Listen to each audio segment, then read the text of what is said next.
வந்து அவர் முகத்துல போட்டவுடனே அவர் பார்வை உடையவராக மாறினார் அப்படின்னு இருக்கு. இதெல்லாம் வந்து இறைவன் கொடுக்கிற அற்புதங்கள்ல உள்ளது. இதெல்லாம் வந்து இதை வச்சுட்டு என்ன செய்வாங்கன்னு கேட்டா, பெரியார்கள் மகான்கள் பயன்படுத்தின சட்டை இந்த மாதிரி பொருள்கள் எல்லாம் போட்டோம்னா அது நமக்கு சில பயன்களை தரும், பல விஷயங்களை அதை கொண்டு சாதிக்கலாம் அப்படிலாம் என்ன செய்வாங்க, ஒரு கதையை சொல்லுவாங்க. அப்படிலாம் கிடையாது. இதே மாதிரி சட்டையை தான் ஏற்கனவே போட்டு கொண்டு வந்தாங்களே, அப்ப ஒண்ணு செய்யலைங்க.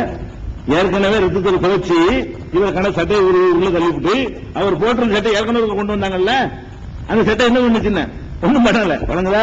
இது அந்த நேரத்தில் அறிவிச்சு கொடுத்துருப்பான். நபிங்கிற முறையில இந்த மாதிரி போடுங்க சரியா வந்துரு அப்படின்னு அறிவிச்சு கொடுத்துருப்பாங்க, விளங்கிக்கணும். இதுல குர்ஆன் மருத்துவம் கூட ஒன்று கண்டுபிடிச்சாங்க. நீங்க ஒற்றுமை கூட பார்த்திருக்கீங்க.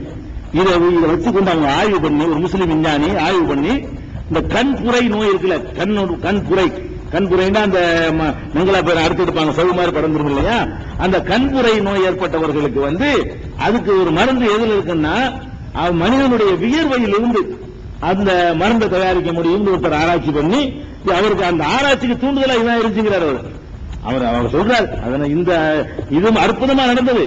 இதனால வந்து சட்டையை போட்டோம்னா அப்படி குணம்னு ஆயிராது. இதை வைத்துக் கொண்டு விஞ்ஞானி ஆய்வு பண்ணி என்ன பண்றாருன்னு கேட்டா, மனிதனுடைய வியர்வையில அந்த கண்ணுக்கு ஏதோ சம்பந்தம் இருக்குது அப்படின்னு நினைச்சு அந்த மனித வியர்வையை டெஸ்ட் பண்ணி அதுல இருந்து ஒரு மருந்து தயாரிச்சிருக்காரு. அதை போட்டோன்னு ஆபரேஷன் தேவை கிடையாது. ஒரு சொட்டு விட்டவன கண் புரை நோய் என்னஞ்சிருது விலகிறது. இப்ப பெரிய அமெரிக்காவிலும் ஜெர்மன்ல அத்தனை நாடுகள் அந்த மருந்துக்காக வேண்டி அந்த உரிமை கேட்கறதுக்கான ஒரு செஞ்சுக்கிட்டு இருக்கிறாங்க. இதை பற்றி விரிவான ஆர்டிகல் வந்து உங்களுக்கு ஒற்றுமையில கூட அந்த பத்திரிகையில கூட அதை நம்ம எழுதி இருந்தோம். அதுல இருந்து இது ஒரு ஆய்வு, விஞ்ஞான ரீதியான ஒரு விளக்கம். ஆனா இது நடந்தது விஞ்ஞான ரீதியாக சொல்ல முடியாது. சட்டையை போட்டு சட்டை காஞ்சி போயிருக்குமே, வேர்வையை முடிட்டு இருக்க போகுது. இது அல்லாஹ் என்ன பண்றான், அப்படி ஒரு அற்புத நிகழ்ச்சி காட்டுறான். பார்வை வந்துருச்சு. பார்வை வந்த உடனே அவங்க சொல்றாங்க, தந்தையே எங்களுக்கு பாவம் பண்ணி விட்டாருங்க, நாங்க நிறைய தப்பு பண்ணிட்டோம், திருந்துட்டேன், இப்ப வந்து நீ எங்களுக்காக பாவம் பண்ணி விட்டாருங்க உடனே நான் பாவம் பண்ணி விட்டேறேன் அப்படின்னு சொல்லிட்டாரு. பிறகு எல்லாரும் திரும்ப எகிப்துக்கு சொந்த ஊரை விட்டுட்டு எல்லாம் எகிப்து நாட்டுக்கு வந்த உடனே அத்தனை பேரையும் ஆவாயிலே அபவை தன்னுடைய பெற்றோரை அரவணைத்துக் கொண்டார். புது மிஸ்ர இன்ஷா அல்லாஹு ஆமீன், அல்லாஹ் நாடினால் இந்த மிஸ்ர நகரத்திலே, எகிப்து நகரத்திலே அச்சமற்றவர்களாக நீங்கள் தாராளமா நீங்கள் இருங்கள், நுழையுங்கள் அப்படின்னு சொன்ன உடனே ஒரு ரஃபா அபவைகள் அரசி தன்னுடைய பெற்றோரை இந்த சிம்மாசனத்தின் மீது அமர்த்தினார். ஹர்ருலஹு சுஜ்ஜதன், அவருக்கு அனைவரும் பணிந்தார்கள். யார், யூசுப் நபிக்கு அனைவரும் சைதா செஞ்சாங்க. அந்த சைதாலும் கிடையாது, பணியரு. அவரது ஆட்சி தலைவர் ஆயிட்டாரு, இவங்க சாதாரண குடிமக்கள் ஆயிட்டாங்க. அனைவரும் பணிந்தார்கள். பணிஞ்சவன்னு அவர் சொன்னாரு, யாபத்து தந்தையே ஆதா தவீல் ருயாய, இதான் என்னுடைய அந்த கனவு சொன்ன சின்ன பிள்ளையா இருக்கும்போது அதுக்கு விளக்கம் இதான். அவர் கண்ட கனவு அவரை விளக்கம் ஆப்பாக்கு சொல்லி கொடுக்கிறாரு. என்ன சொல்றாரு, நான் ஒரு கனவு கண்டேனே, விளக்கம் அந்த நிறைவேறி போய் பாத்தீங்களா, சூரியன் சந்திரன் நட்சத்திரங்கள் எல்லாம் எனக்கு பணியிற மாதிரி கனவு கண்டேன். 11 நட்சத்திரம் தான் 11 சகோதரர்கள். சூரியன் தான் வாப்பா, சந்திரன் தான் அம்மா, எல்லாம் சேர்ந்து எனக்கு பணிஞ்சிட்டீங்க பாத்தீங்களா. அல்ல அந்த கனவை நினைஞ்சிட்டான், கஜ்ஜஅலஹா ரப்பி ஹக்கா, என் இறைவன் அதை மெய்யாக ஆக்கி விட்டான் அப்படின்னு சொல்லிட்டு, அப்புறம் எனக்கு சிறையில இருந்து என்ன வெளியாக்கணும், எனக்கு வந்து பல உதவிகளை செஞ்சான். எனக்கு என் சகோதரருக்கு முதல்ல சைத்தான் வந்து எவ்வளவு பிளவுகளை ஏற்படுத்தியும் கூட அதையும் மீறி அல்லாஹ் வந்து எங்களை எல்லாம் ஒண்ணு சேர்த்து வச்சுட்டான் அப்படின்னு சொல்லி அவர் சொன்னார்னு சொல்லி 88 100 வரைக்கும் இருக்கும். இது வரைக்கும் அசீஸ்ங்கிற நிலையில் அவர் வந்து மந்திரியா தான் இருக்கிறார். ஆனாலும் அவர் மன்னர் ஆகிவிட்டார். அந்த மன்னர் மௌத்துக்கு பிறகு இவர் அந்த இடத்துக்கு வந்து விட்டார் என்பது குர்ஆன்ல இருக்குது. மன்னருக்கு அடுத்த நிலையில் ஒரு மந்திரியா இருக்காரு. மந்திரியா இருந்தவர் மந்திரியாவே கடைசி வரைக்கும் இருந்தாரா, மன்னர் ஆயிட்டாரான்னு கேட்டா 101வது வசனத்துல சூரா யூசுப்ல அவர் அல்லாஹ்ட்ட துஆ செஞ்சு அல்லாஹ் சொல்லி காட்டான், ரப்பி இறைவா அது ஆத்தைத்தனி மினல் முல்கி, எனக்கு இப்ப ஆட்சியை தந்து விட்டாய். அவரை சொன்னதா வருது. அப்ப எடுத்துட்டான்னு வழங்குது. வரலாறுலாம் தேட தேவையில்லை, வசனத்திலிருந்து ஆய்வு பண்ணிட்டு போகலாம். அது ஆத்தைத்தனி மினல் முல்கி, எனக்கு ஆட்சி எனக்கு நீ தந்திருக்கிறாய் அப்படின்னு அவர் பிரார்த்தனை செய்ததாக வந்ததுனால அது போக அவர் மன்னராகவும் ஆகிவிட்டார். கடைசியில பாப்பாக்கு பாடம் வந்த பிறகு, பிள்ளைங்க எல்லாம் சேர்ந்த பிறகு, அதுக்கப்புறம் மந்திரி இருந்த மன்னர் மண்டை போட்டிருப்பாரு. அடுத்த இவர் இருந்த காரணத்தினால இவர் என்ன பண்ணிட்டாரு, இது மாதிரி ஆயிட்டாரு என்பது இதோட 102 இந்த யூசுஃபுடைய வரலாறு முடிஞ்சிருக்கு. இதுல வந்து யூசுப் நபியை பத்தி சொல்லக்கூடிய மற்ற கதைகள்லாம் உங்களுக்கு எல்லாத்தையும் சொல்லியாச்சு. கல்யாணத்துல வரைக்கும் விட்டு வைக்க மாட்டேங்கிறாங்க. பாத்தீங்கன்னா இல்ல, திருமணம் ஓடும் போது அல்லாஹும் அல்லி பைனகுமாண்டு ஓதி பைன யூசுப் சுலைஹா, யூசுப் சுலைஹாவை போல இந்த தம்பதிகளை சேர்த்து வைப்பாயாக பிரார்த்தனை பண்றாங்க. கல்யாணங்கிறது மனிதன் வாழ்க்கையில ஒரு தடவை 2 தடவை ஏற்படக்கூடிய ஒரு அரிதான வாழ்க்கையில ஒரு திருப்பு முனை ஏற்படுத்தக்கூடிய ஒரு நிகழ்ச்சி. அதுக்கு செய்யற பிரார்த்தனையாச்சும் ஒழுங்கா செய்யக்கூடாதா? நம்ம நல்லா இருக்கிற மாதிரியா செய்யக்கூடாதா? யூசுஃபையும் சுலைஹாவையும் போலன்னா ஐயோ சுலைஹாண்டா யார் அப்படி ஆள் இருந்தாங்களா? அந்த பொம்பளைக்கு ஒரு சுலைஹாண்டாவது குர்ஆன் ஹதீஸ்ல இருக்குதா? அதுவும் கிடையாது. அந்த பொம்பளைக்கு ஒரு கல்யாணம் பண்ணிக்கிட்டா இருக்குதா? அல்லாஹ் கேட்க மாட்டானா? அப்ப இன்னொருத்தன் பொண்டாட்டி இம்ராத்துல் அசீஸ்னு அல்லாஹ் குர்ஆன்ல சொல்றான். அசீஸுடைய மனைவி இன்னொருத்தன் பொண்டாட்டி பிடிச்சிட்டு யூசுப் நபி பொண்டாட்டினா அல்லாஹ் ஒத்துக்குவானா? யூசுப் நபியே நாளைக்கு மறுமையில கேஸ் போடுவாரா இல்லையா? அல்லாட்ட வழக்கு போட்டுவாங்க. அல்லாஹ் எனக்கு வந்து யாரோ ஒரு பொம்பளை எப்படி ஏன் பொண்டாட்டிங்கிறாங்க அப்படின்னு கேளுமா வழக்கு போட்டாருன்னு சொன்னா எந்த ஆதாரத்தை நீங்க சொல்லுவீங்க? அதுக்கு யூசுப் நபி வந்து ஏன்பா அவருக்கு இந்த பொம்பளை மனைவி எதை வச்சு சொன்ன? அல்லாஹ் உனக்கு சொல்லி தந்தானா? அல்லாஹ் அனுப்பின தூதர் சொல்லி தந்தாங்களா? இல்ல அப்புறம் ஏன் ஏமல நீங்க பழிச்சு மொத்திட்டு இருக்கிறீங்க? இதெல்லாம் மறுமையில கேஸ் வராதுன்னு நினைக்கிறீங்களா? அப்ப கல்யாணங்கிற பேர்ல பிரார்த்தனைங்கிற பேர்ல எதுக்கு இந்த யூசுப் சுலையா ஏன் சொல்லணும்? யூசுப் சுலையாவை போல வாழன்னு சொல்லி இருந்தால் ரசூல் ஸல்லல்லாஹு சொல்லி தந்திருக்க மாட்டாங்களா? அவங்க தங்க மகளுடைய கல்யாணத்துக்கு பண்ணாங்களா? சஹாபாக்களுடைய திருமணத்துக்கு பண்ணாங்களா? அவங்க திருமணத்தில் இந்த மாதிரி என்னை வந்து யூசுப் சுலையா போல வாழ வைப்பாயான்னு கேட்டாங்களா? இல்ல. எல்லாம் போய் அந்த துவாவை அம்புட்டு போய் மூசா சபூராங்கிறான். மூசாவுக்கு சபூரெல்லாம் பொண்டாட்டின்னு யாரும் உங்களுக்கு சொன்னா? ஐயூப் ரஹீமா துவாவுல வரும். அல்லாஹும் அல்லி பையனஹுமான்னு போட்டு பையன யூசுப் சுலைஹா ஐயூப் ரஹீமா மூசா சபூர் ஆண்டுகிட்டு எந்தெந்த நபிமார்கள் பேர்லாம் வருதோ அவ்வளவு நபிமார் பேரையும் போட்டுக்கிட்டு பொண்டாட்டி பேர் கற்பனை ஊழா சேர்த்துக்கிறது. நபிமார்கள் பேரை போட்டுக்க வேண்டியது ஆதம் ஹவ்வாவும் இப்ராஹிம் ஹாஜராவும் முகமது ஸல்லல்லாஹு அலைஹி வஸல்லம் ஆயிஷான்னு சொல்றது தவிர பாக்கி அம்புட்டு பொய் தானே. மற்ற நபிமார்களுக்கு மனைவிமார்களை நீங்க பேர் சொல்றீங்களா? அந்த பேர் யார் வச்சா உங்களுக்கு? அப்படியே அந்த பேர்ல ஒரு மனைவி இல்லாட்டி நீங்க பழி சொன்னவள ஆக மாட்டீங்களா? பொய் சொன்னால ஆக மாட்டீங்களா? அப்ப இதெல்லாம் வழங்க மாட்டேன். இந்த மாதிரி துவாலாம் செய்யக்கூடாது. திருமணங்கள்ல செய்யற துவா என்னன்னு கேட்டா பாரக்கல்லாஹு லக்கு பாரக அலைக்கு ஜமா பைனகுமா ஃபீ கைர். இதை தவிர பெருமானார் ஸல்லல்லாஹு அலைஹி வஸல்லம் எந்த திருமணத்திலையும் வேற துவா செஞ்சதே இல்ல. நம்ம ஓதக்கூடிய தாலி கட்டுறது ஒன்று உண்டாக்கிட்டு அந்த நேரத்தில் ஓதணும்னு சொல்லி கரெக்டா அலி பாத்திமா அந்த துவாவுல சொல்லிக்கிட்டே வருவா. கடைசியில பையன் அலின்னு பாத்திமான்னு கொஞ்சம் சவுண்டா சொல்லுவார் அஜருக்கு. அப்பதான் கட்டுவா கழுத்துல. இது யார் உங்களுக்கு இதெல்லாம் சொல்லி தந்தா? எந்த குர்ஆன்ல இதெல்லாம் இருக்குது? எந்த ஹதீஸ்ல இருக்கு? எந்த சஹாபி இப்படி கல்யாணம் நடந்துச்சு? அட நாலு இமாம் எந்த நாலு இமாம் இதை சொன்னாரு? சொல்லுங்க பாப்போம். பேருக்கு இமாம் போறது போத்திக்கிறீங்க. எந்த மதுஹபுடைய இமாம் அலி பையனமா ஓத சொன்னாரு? மதுஹம் கிடையாது. இந்த காலத்து செய்யக்கூடிய இந்த கூத்து வந்து மதுஹபுலையாச்சும் இருக்கா? மதுஹபுலையும் கிடையாது. ஒரு இமாம் சொன்னது கிடையாது.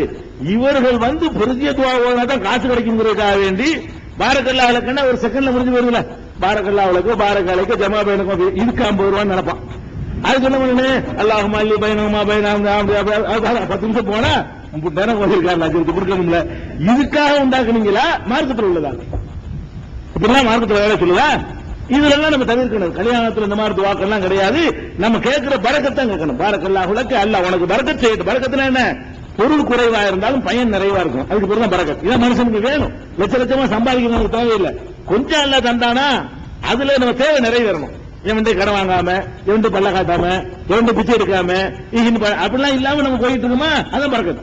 ₹1,00,000 எனக்கு தந்து 1,00,000 ரூபாய் கடன் வாங்கி வந்த எண்ணுக்கு ₹1,00,000 எனக்கு தந்துவிட்டு 1,00,000 கடன் வாங்க வச்சுட்டானா ஒரு வாழ்க்கையா? ₹10,00,000 எனக்கு கொடுத்துட்டு ஆட்டு ஆபரேஷன் பண்ணி ₹20,00,000 பட்ஜெட் போட்டு நான் என்ன பண்ணுவேன்? ₹10,00,000 எனக்கு தந்துவிட்டு 10 லட்சம் பெருசா தெரியும். அடுத்த வாரம் ஆபரேஷன் பண்ணி சொல்லிட்டாங்க ₹20,00,000 செலவு தான். நான் என்ன பண்றது? இது ஒரு வாழ்க்கையா? ரொம்ப கேட்க கூடாது. நம்ம அல்லாட்ட என்ன கேட்கணும்? யாரெல்லாம் நீ கொடுக்குற ரொம்பவா இருந்தாலும் சரி கொஞ்சமா இருந்தாலும் சரி அதுல எங்க தேவை நிறைவேறணும். ₹100 கூட கொடு. தேவை நிறைவேறணும். அப்புறம் என்ன காசு தானே தேவை. ₹100 கூட அல்ல, எனக்கு தேவை நிறைவேறணும். அவன்கிட்ட கடன் வாங்க கூடாது. அப்ப அப்படிங்கும்போது நோய் நொடி இல்லாம ஆக்கி வச்சிருப்பான். எக்ஸ்ட்ரா செலவு இல்லாம ஆக்கிடுவான்.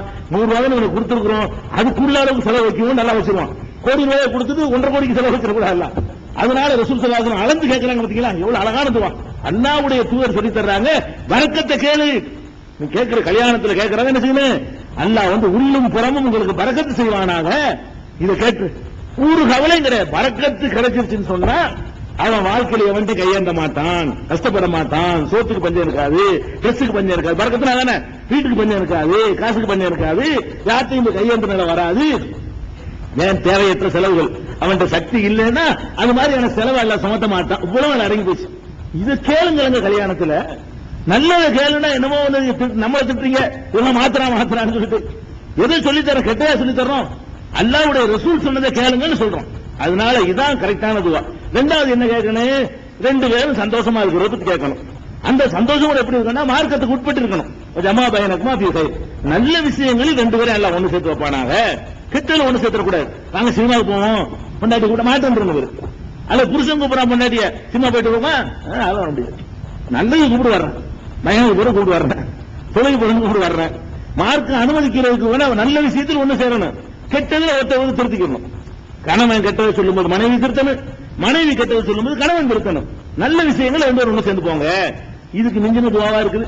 உலகத்தையும் கேட்டாச்சு, ஆகரத்தும் கேட்டாச்சு. துன்யா எல்லாம் சேர்த்து ஒரு வரியில பெருமானா ஸல்லல்லாஹு அலைஹி வஸல்லம் பாருங்க எவ்வளவு நச்சு. இந்த ஒரு வரியில உள்ள அர்த்தம் நீங்க சொல்ற இந்த 1.5 துவாவில் இருக்குதா? ஒரு கருத்து ஆழம் இருக்குதா? ஆதம் ஹவ்வா பழங்குறீங்க, இவங்களே அந்த கதை எழுதி வச்சுக்கிறாங்க. என்ன கதை? ஆதம் இந்த பக்கம் அல்லா தூக்கி போட்டான், ஹவ்வா அந்த பக்கம் தூக்கி போட்டான், 500 வருஷம் பிரிஞ்சு கிடந்தாங்க. நீ அப்படிதான் அப்படி பொய்யது. அப்படி நம்பிக்கிட்டு அந்த துவாவை கேட்கும்போது அல்லாஹ் என்ன பண்றான்னு கேட்டா, மாப்பிள்ளைய துபாயிலையும் பொண்டாட்டியை கும்பகோணத்திலும் போட்டு விட்டுறான். கல்யாணம் பண்ணி ஒரு வாரத்துல போய் நீ தானே கேட்ட, நீங்க எனக்கு ஆதம் ஹவ்வான்னு கேட்ட, இது ஆதம் அப்படி அந்த ஒன்னதுக்கு தேவையில்லாத வேலை. ஆதம் ஹவ்வா போல நம்ம ஏன் வாழுது? நம்மளா வாழ்வோங்க. ஆதம் ஹவ்வா மாதிரிலாம் நமக்கு வாழ முடியாதுங்க. மூசா சஃபரா மாதிரிலாம் நமக்கு வாழ முடியாது. நமக்கு அவங்க எல்லாம் எவ்வளவு கஷ்டம் தான் தாங்கிக்கிடுவாங்க, நமக்கெல்லாம் முடியாது. நபிமார்கள் வாழ்க்கை வாழ முடியுமா? அது கேட்க முடியுமா? நம்ம என்ன கேட்கணும்? எனக்கு உள்ள விஷயம் நல்ல விஷயம் அல்லான்னு கேட்கணும். இதான் நம்ம அளவுகோல். இது மக்கள்கிட்ட இருக்கிற காரணத்தால் இந்த விஷயத்தை எக்ஸ்ட்ரா வரலாறுக்கு சம்பந்தம் இல்லாட்டாலும் இதை சொல்ல வேண்டியிருக்கு, பெற வேண்டிய படிப்பினை. அடுத்தது என்னன்னு கேட்டா, அப்ப யூசுப் அலைஹிஸ்ஸலாத்தை பொறுத்த வரைக்கும் பெருமானார் ஸல்லல்லாஹு அலைஹி வஸல்லம் அவர்கள் அவரை புகழ்ந்து சொன்ன சில செய்திகள் என்னன்னு கேட்டா, மேராஜுக்கு போனாங்க இல்லையா, போகும் பொழுது 3வது வானத்தில் யூசுப் நபியை அல்லாஹ் எனக்கு காட்டினான் அப்படின்னு சொல்றாங்க. மேராஜ்ல பார்த்த நபிமார்கள்ல இவங்களும் வர்றாங்க. முக்கியமான ஆட்கள் தான் நல்லா காட்டினா மேராஜ்ல. இந்த 25 பேரையும் கூட காட்டல, குர்ஆன்ல சொன்ன 25 பேரை கூட காட்டல. அதுல ரொம்ப தேர்ந்தெடுத்த ஆட்களை தான் காட்டுறான். அந்த இடத்துல இவர் வந்து நிற்கிறார்.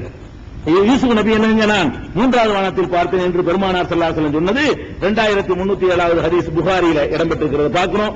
அதாவது ரசூல் ஸல்லல்லாஹு அலைஹி வஸல்லம் கேட்கிறாங்க, மன் அக்ரமுன் நாஸ், மனிதர்களிலே மகத்தான அந்தஸ்து பெற்றவர் யார் அப்படின்னு கேட்ட உடனே பெருமானார் ஸல்லல்லாஹு சொல்றாங்க, அத்காஹும், யார் இறையச்சம் உடையவர் அவர்தான் அப்படிங்கிறாங்க.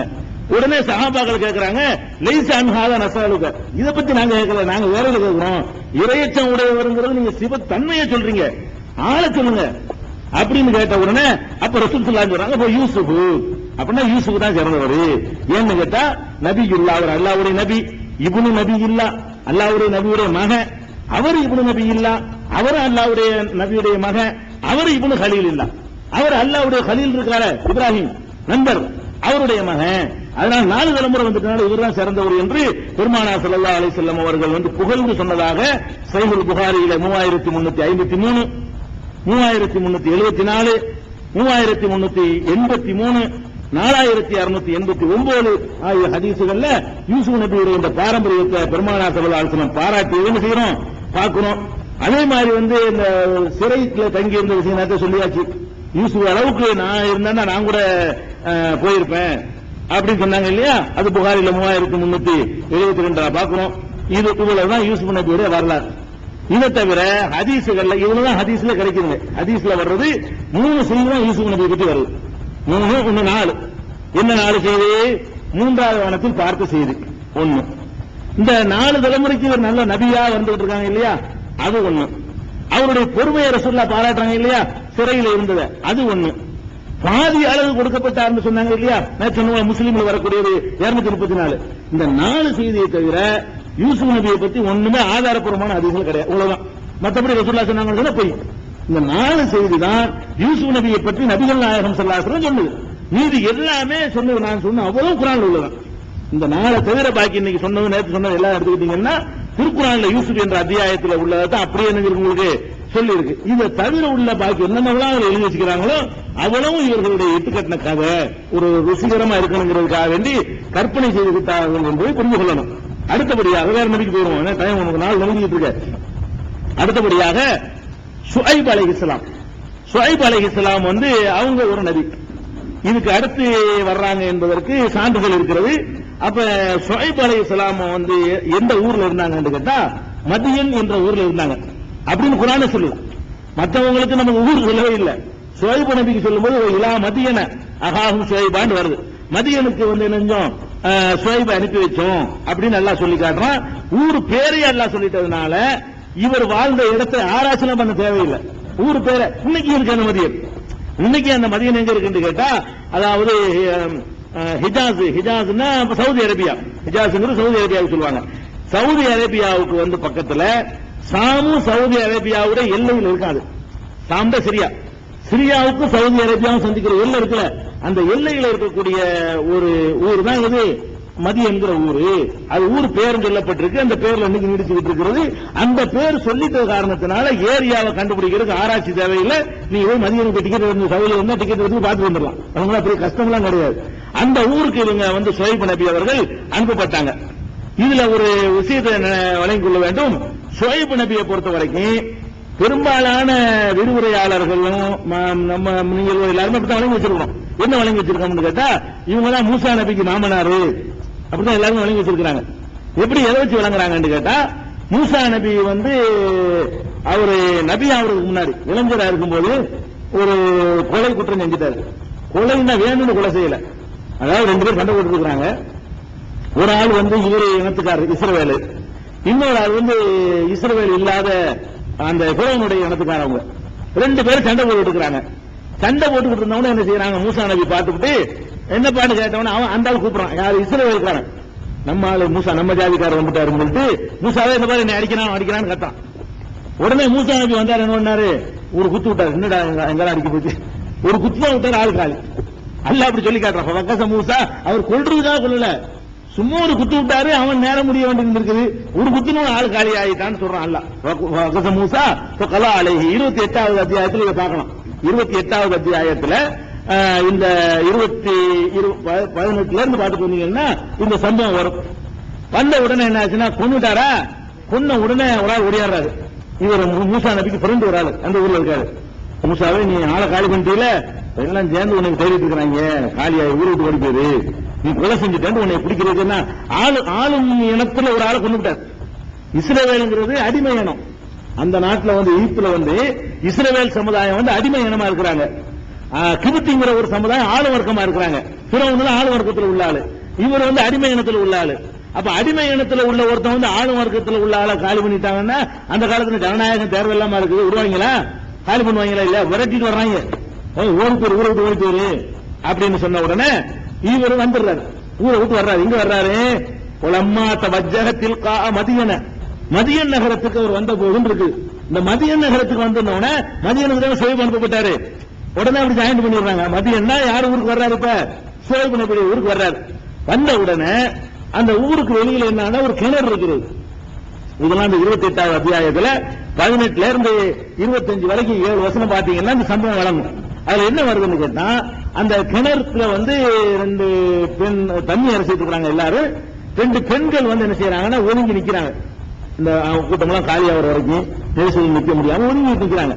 அவங்க வந்து வர்றவங்க எல்லாம் என்ன செய்யறாங்க, ஆடு மேய்க்கக்கூடியவர்கள் தங்களுடைய ஆடுகளுக்காக வேண்டி தண்ணீரை இறைச்சிக்கிட்டே இருக்கிறாங்க.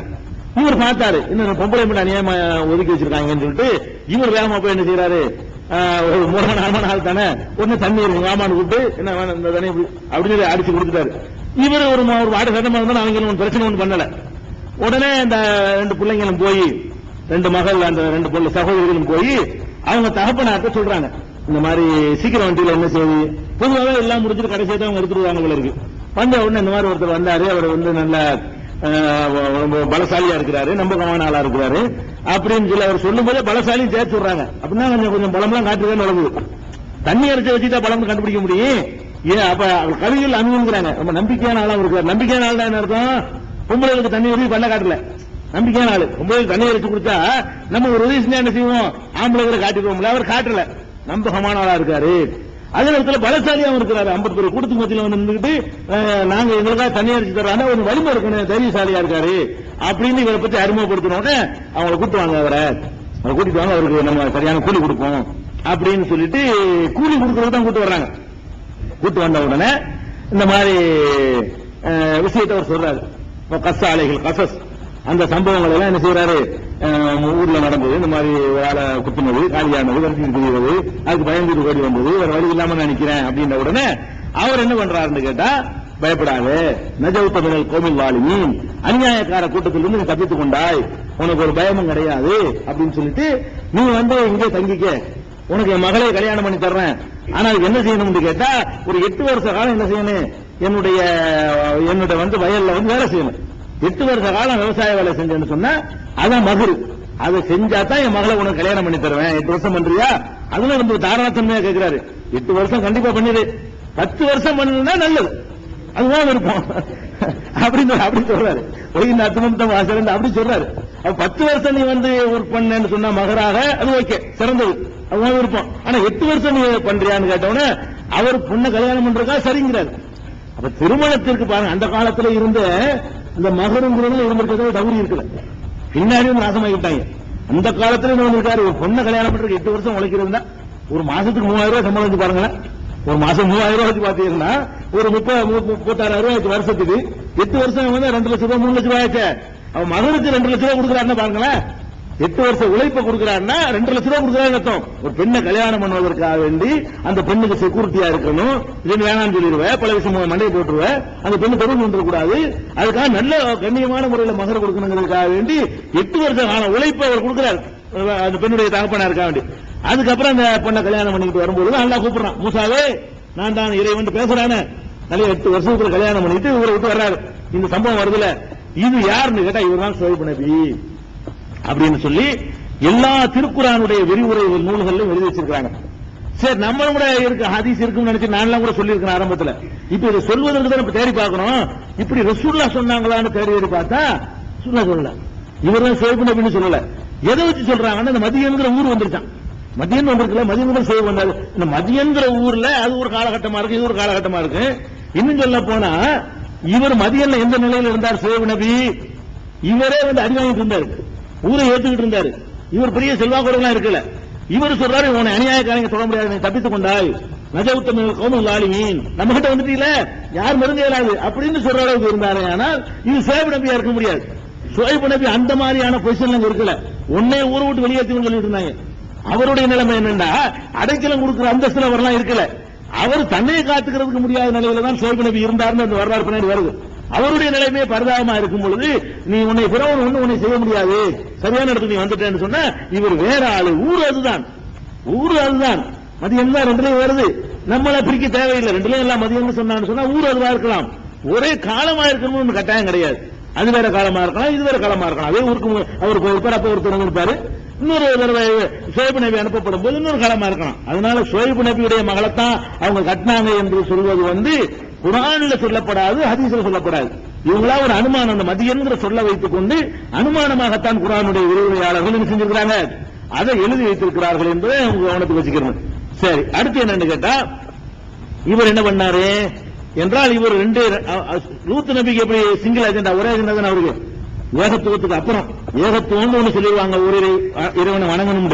அதுக்கு மேல என்ன சொல்லுவாங்கன்னு கேட்டா அந்த ஓரின சேர்க்கையை வந்து எடுத்தாங்க லூத் நபி அவர்கள். அதே மாதிரி ஷுவைப் நபியை பொறுத்த வரைக்கும் அவர் பிரச்சாரத்தை கூட எடுத்து பார்த்தீங்கன்னு சொன்னா ஒரே மேட்டர் தான்.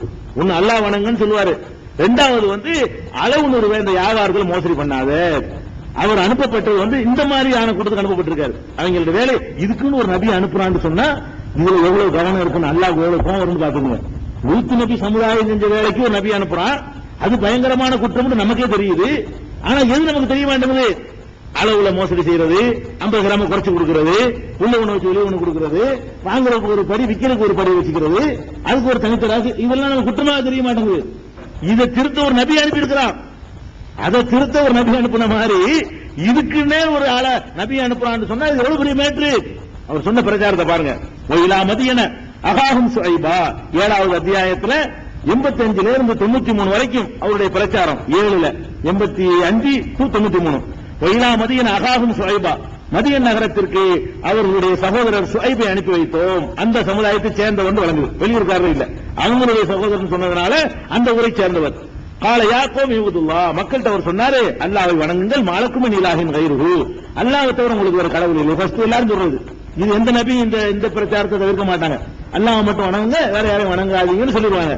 சொல்லிட்டு என்ன பண்றாருன்னா, கஜாக்கும் பையனத்தும் ரப்பிக்கும், உங்கள் இறைவனிடமிருந்து அத்தாட்சியோட நான் வந்திருக்கிறேன். அவர் ப்ரூஃப் கொடுத்திருக்காரு.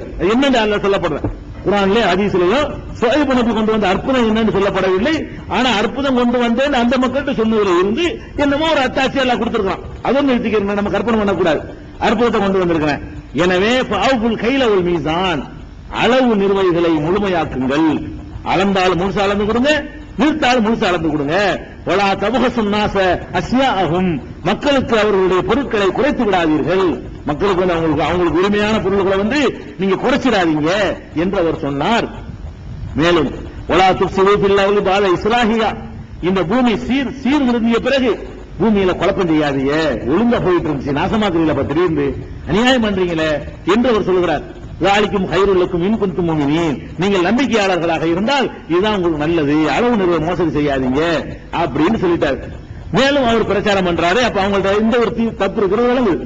ரெண்டாவது என்னன்னு கேட்டா, இந்த கட்ட பஞ்சாயத்து மாமூல் இந்த அடிவடி பண்றது, மாமூல் வாங்குறாங்க ரவுடிகள்லாம் வந்து இந்த மாதிரியான வேலைகள் அவங்களுக்கு தொழில் போல இருக்கு. அதையும் அல்லாஹ் சொல்லி அந்த நபி சொல்லி காட்டுறாங்க.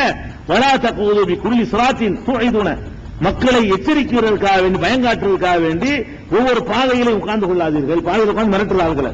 என்னது இங்கிட்டு போறியா, 100 கொடுத்துட்டு போ, 50 கொடுத்துட்டு போ அப்படின்னு சொல்லி என்ன செய்யறது? அந்த மாதிரி மக்களை வந்து பாதையில உட்கார்ந்து கொண்டு மக்களை மிரட்டாதீர்கள். இரண்டாவது தசுத்தூனான் சபீலில்லாஹி மன் ஆமன பிஹா, நம்பிக்கை கொண்ட மக்களை வந்து நல்வழியை விட்டு தடுக்காதீங்க. அது செஞ்சிருக்காங்க. இவரை கொஞ்சம் பேர் ஏற்றுக்கிட்டு இருக்கிறாங்க. அதை தடுக்கிறது ஒரு வேலை, மக்களை வந்து மிரட்டி பணம் பறிக்கிறது ஒரு வேலை.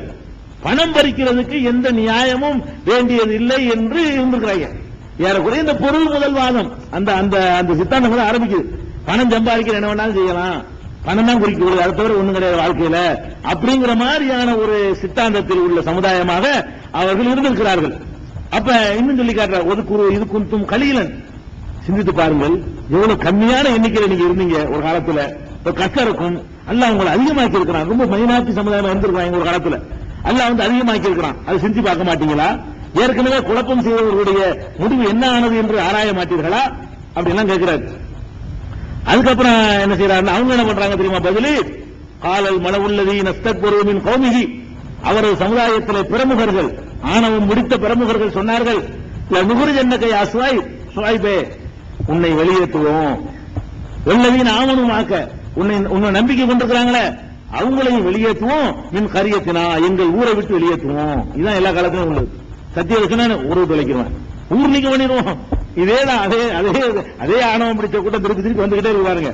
காலல் மலை உள்ளது நஸ்தகுமின் கோமிகி, அவரது சமுதாயத்தில் ஆணவம் பிடித்தவர்கள் சொன்னார்கள், நுகுர்ஜன்னக யாசுவாய்வு உள்ளதின் ஆமனுமாக்கமின் கரியத்தினா அவ்வளவு தவுதுன்ன ஃபீ மில்லத்தினா, ஒன்னும் எங்க வழிக்கு பழைய வழிக்கு திரும்பி வரணும், இல்லைன்னு சொன்னா உன்னை வெளியேற்றுவோம். நீ பஞ்சாயத்துல ஜமாத்துல பயன் போடுவோம், பயன் போட்டு தப்புன்னு ஒத்துக்கிறோம், இல்லன்னா உன்னை வந்து நீக்கிடுவோம். இன்னைக்கு பாரு அப்படி திரும்புது. இதே வாசகம், இதே மாதிரி அபுஜகளும், இதே மாதிரி ஷுவைப் நபி அவர் சமுதாயத்தில் ஆணவம் பிடித்தவர்கள் இன்னைக்கு இருக்கிறார்கள். சத்தியத்தை சொன்னதுக்காக வேண்டி இந்த மாதிரியான ஊர் நீக்க மாட்டத்தில் யாருக்கு பண்ண மாட்டான்? வரவேசன் வாங்குறான உன்னை நீக்கணும்னு சொல்ல மாட்டான். வரவேசன் வாங்குவான், அவனை நீக்க மாட்டாங்க. வட்டிக்கடை வச்சிருப்பான், அவனை நீக்க மாட்டாங்க. வெச்சாரத தொழிலா பண்ணிட்டு இருப்பான், அவனை நீக்க மாட்டாங்க. ரொம்ப அக்கிரமம் பண்ணுவான், அவனை நீக்க மாட்டாங்க. யாரை நீக்குவாங்க? குடிச்சிட்டு வந்து பள்ளியாசல் படுத்து கிடப்பான், அவன் நீக்க மாட்டாங்க. எல்லாம் வணங்குகிறான்னு சொல்லட்டுமே, ஊர் நிக்கிறோம் உன்னைய என்ற அளவுக்கு கேடு கட்டவர்களாக எல்லா காலத்திலும் இருந்தாங்க. இப்பவும் நம்ம சமுதாயத்தில் இது மாதிரியானவர்கள் கையில இருக்கிறது. ஒண்ணுமில்லாம போயிருவாங்க. இருந்து ஒரு காலத்துல 20 வருஷத்துக்கு நினைச்சு பாருங்க, தலைமையிடக்கூடாது.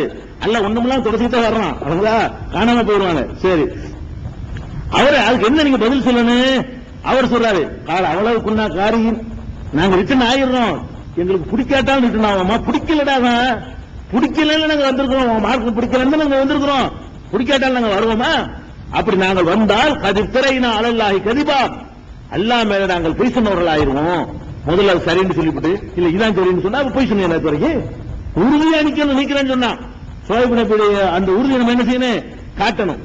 அப்ப இன்னுதுனா ஃபீ மில்லத்திக்கு, உங்கள் மார்க்கத்தை நாங்க வந்தோம்னு சொன்னா நாங்க அல்லாஹ் மேல பொய் சொன்னவர்கள் ஆயிருவோம். ஒமா யகூனு லனா அன் நஊத பிஹா, அதுல திரும்பி வர்ற பேச்சே கிடையாது. திரும்பி வெளியேற்றிக்க, திருந்துறது, ரிட்டர்ன் ஆகுறது, வாபஸ் வாங்குறது, பின்வா அந்த விளையாட்டு கிடையாது. நாங்க ஆகிறதுக்காக வந்திருக்கோம், துணியா வந்தோமா, நாங்க மறுமைக்காக வந்திருக்கிறோம் அப்படின்னு சொல்லி போல்டாக நெஞ்சாரவரே அடி சொன்னார். சொல்லிவிட்டு அல்லாஹ்ட்ட பிரார்த்தனை பண்ணிட்டார். இவர் எவ்வளவு நாளாவே நடந்திருக்கு, ஒரு நாளா இது பல காலம் நடந்திருக்கு. ரப்பனா ஃப்தஹ் பைனனா வ பைன கௌமினா பில் ஹக், இறைவா எங்களுக்கு எங்கள் சமுதாயத்திற்கு மத்தியில் சத்தியமான ஒரு தீர்ப்பு அளித்தது, முடிவு கட்டிடு, நீ தான் தீர்ப்பளிக்கிறவன், இனிமே நீங்க தாங்க முடியல அப்படின்னு அவர் பிரார்த்தனை செஞ்சார்னு வழங்குது. அதோட என்ன பண்றாங்கன்னு கேட்டா, அவர் பின்பற்ற நல்லா உறுதி அளிக்கிறாரா? பின்பற்ற நாட்கள் போய் தைனிக்க பாத்தும் சுவைபன் இன்னக்கும் இதெல்ல காசிரும், முக்கியமான விட்டுருவாங்க. எப்பவுமே முக்கியமான ஒரு பிரமுகர் ஒருத்தர் வந்தாரு, அவரை கண்டுக்க மாட்டாங்க, சாதாரண ஆளுக்கு வந்து படுத்துவாங்க. நீ அவங்க பின்னாடி போன நடக்கிறது வேற. அதே மாதிரி நீங்கள் சுவைபை பின்பற்றினீர்களே ஆனால் பெரும் நஷ்டம் அடைவீர்கள், ஜாக்கிரதை என்று மக்களை மிரட்டுறாங்க. இவங்க நல்லா என்ன பண்ணிட்டான், அப்படி பார்த்துட்டே இருந்தான்.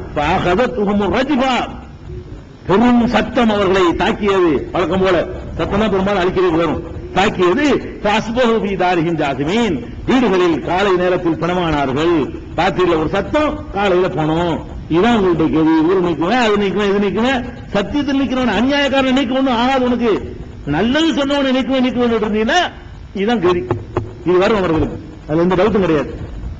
அல்லதீன கஸபு ஷுஐபன், ஷுஐபை பொய்யலென யார் கருதினார்களோ கல்லம் யக்னூ ஃபீஹா, அந்த ஊரில் வசிக்காதவர்களை போல தொடர்ச்சி எடுத்துட்டேன். வசிக்காதவர்கள் இருந்த அறிகுறியை இல்லாம ஆக்கிவிட்டேன் அர்த்தம். அல்லதீன கஸபு ஷுஐபன், ஷுஐபை பொய்யலென கூறியவர்கள் கானூ ஹுமுல் காசிரீன், அவர்கள் தான் நஷ்டப்பட்டார்களே தவிர அவரை பின்பற்றியவர்கள் நஷ்டப்படல. உலகத்திலே நான் காட்டிட்டேன் அப்படின்னு சொல்லி 7வது அத்தியாயத்தில் 93 வரைக்கும் உள்ள 85 to 93 சொல்றான். 11வது அத்தியாயத்திலையும் 84 இருந்து 95 வரைக்கும் உள்ள வசனங்கள்ல ஷுஐப் நபியுடைய பிரச்சாரத்தை சொல்றான். அதுலயும் அதேதான். ஒயிலா மதியன அகாஹும் ஷுஐபா, மதியன் நகருக்கு அவருடைய சகோதரர் ஷுஐபை அனுப்பினோம். கால யாக்கோம் எபுதுல்லா, அல்லாஹ் வணங்குங்கள், மாலக்கு மணிலாயின் கைருகு, அல்லாஹ் தவிர உங்களுக்கு கடவுள் இல்ல. ஒலா தன்குசுல் மிக்யால ஒரு மீசான், அளவு நிறுவல குறை செய்யாதீங்க. இன்னி அராக்கும் பி கைரின், அதுல ஒரு வேடிக்கை என்ன தெரியுமா, இவங்க நல்ல செழிப்பவர் இருந்திருக்கிறாங்க. அதாவது வறுமையா இருந்துகிட்டு வியாபாரமே இல்ல, ஒரு நாளைக்கு 50 ரூபாய்க்கு தான் நடக்குது, அது வருமானம் வராது, அதுக்காக ஒரு 50 கிராம் அடிச்சுக்கிறோம், அப்படி இருந்து கூட நீங்க இருக்கலையா.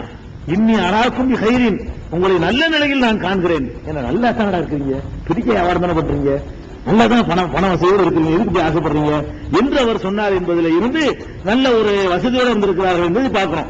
இதெல்லாம் சொல்லிட்டாரா.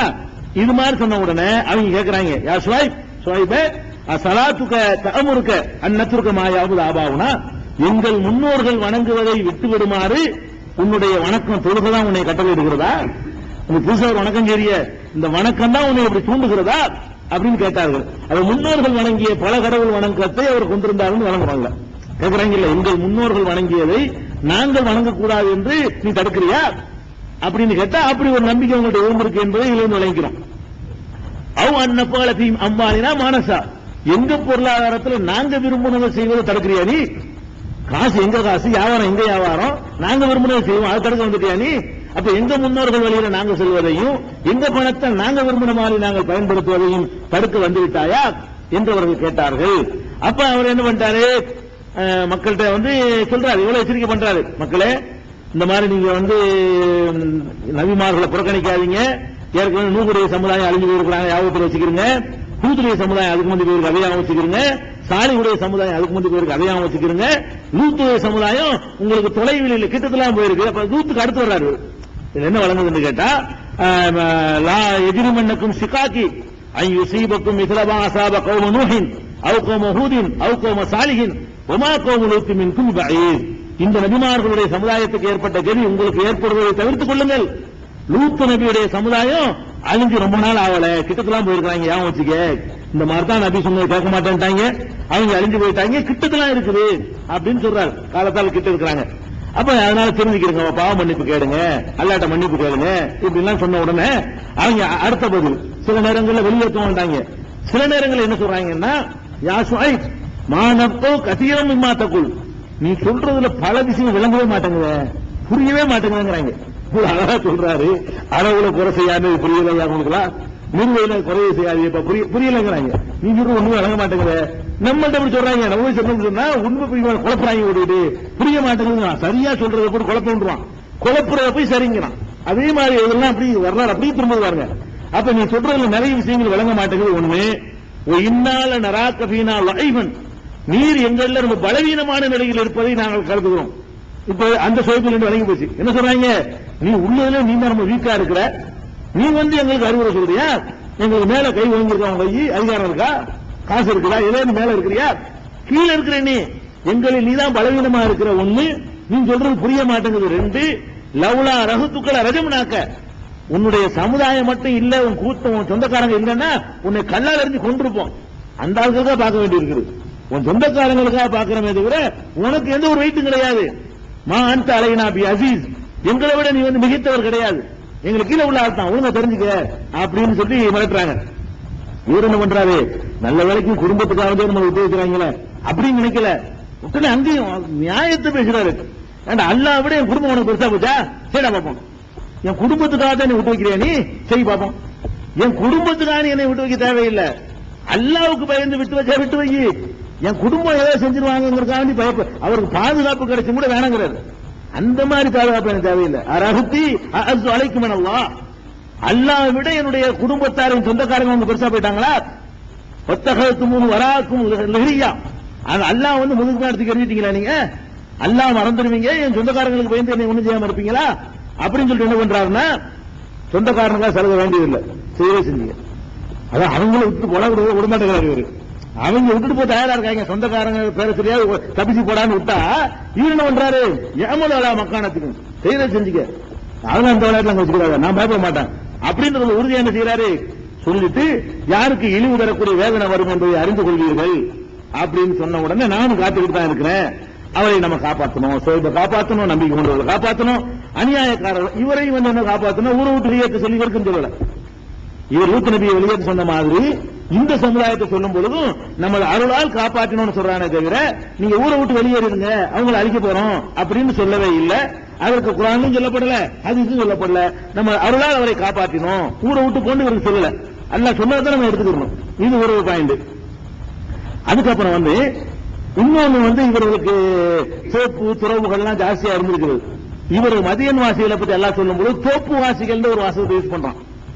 கர்ரப அஸ்ஹாபுல் ஐக்கத்தில் முர்சலீன், தோப்பு வாசிகளும் தூதர்களை பொய்யரென கருதினார்கள் சொல்லிட்டு அது வேற யாரும் நினைச்சிக்க கூடாது, இந்த இவருடைய சமுதாயம் தான். இது காலலகும் ஷுஐபுன் அலா தத்தகூன், அவர்களிடத்தில் ஷுஐப் வந்து சொன்னார், இறைவனை அஞ்ச மாட்டீர்களான்னு கேட்டாரு. மதியன் வாசிகள் சொன்னாலும் தோப்பு வாசிகள் சொன்னாலும் ரெண்டும் ஒரு சமுதாயம் தான், ரெண்டு பேருக்கு மதியன்கள் தான் வந்திருக்கிறாரு.